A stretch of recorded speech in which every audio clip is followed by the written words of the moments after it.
Friends, இப்போ நம்ம உளுந்த வடை பண்ணுறதுக்கு நான் 1 கப் உளுந்து எடுத்து அதை நல்லா 4-5 தடவை வாஷ் பண்ணிவிட்டு ஒரு 1.5 மணி நேரம் நல்லா தண்ணியில் ஊற வச்சுட்டு அதுக்கப்புறம் அதை வடிச்சிட்டு ஒரு 1 மணி நேரம் ஃப்ரிட்ஜில் வச்சு எடுத்திருக்கேன். நம்ம மிக்ஸி ஜாரில் போடுறதுனால இது கொஞ்சம் ஹீட் ஆகும் இல்லையா, அதனால் ஃப்ரிட்ஜில் வச்சு நம்ம போட்டுக்கிட்டோம் அப்படின்னம்னா நல்லா ஃப்ளஃபியாக வரும்.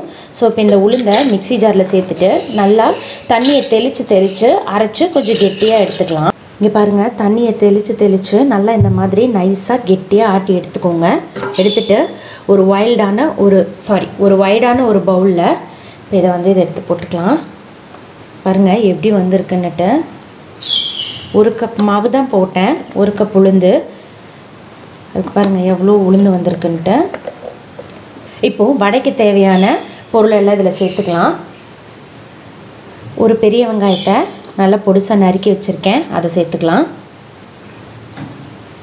வெங்காயம் ஆப்ஷனல் தான், உங்களுக்கு வேணும்னா சேர்த்துக்கோங்க. 2 பச்சை மிளகாய், ஒரு 1 டேபிள் ஸ்பூன் சீரகம், இப்படி ஒன்றும் பாதியாக உடச்சி வச்சுருக்கேன் 1 டேபிள் ஸ்பூன் குருமிளகு,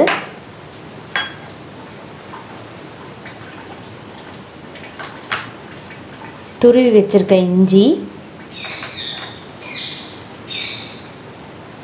கருவேப்பிலை,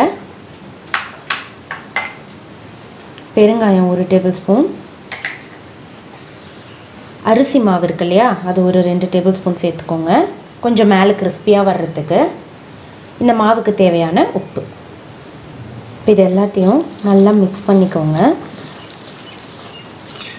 நல்லா மிக்ஸ் பண்ணிவிட்டு உடனே வடை போட்டுட்டிங்க அப்படின்னா எண்ணெய் இழுக்காது.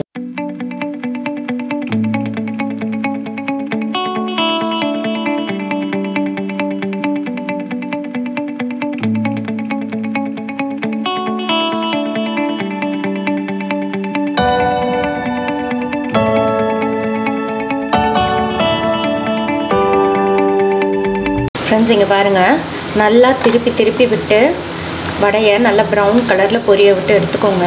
நல்லா பொரியும் போதே வாசம் செமையாக இருக்குது. சூப்பரான தேங்காய் சட்னி, சாம்பார், கார சட்னி கூட சர்வ் பண்ணிங்க அப்படின்னா செமையாக இருக்கும்.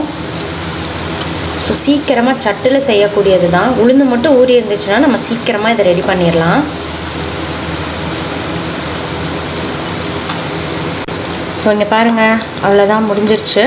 எல்லா பக்கமும் நல்லா ப்ரௌன் கலரில் வெந்து நல்லா கிறிஸ்பியாக வந்திருக்கு. ஸோ நம்மளுடைய சூப்பரான மெதுவடை தயாருங்க. தேங்காய் சட்னியோடு சர்வ் பண்ணிவிட்டு இந்த ரெசிபி எப்படி இருக்குன்னு மறக்காமல் நம்ம சேனலுக்கு கமெண்ட் பண்ணுங்கள், சப்ஸ்கிரைப் பண்ணிக்கோங்க. பாய்.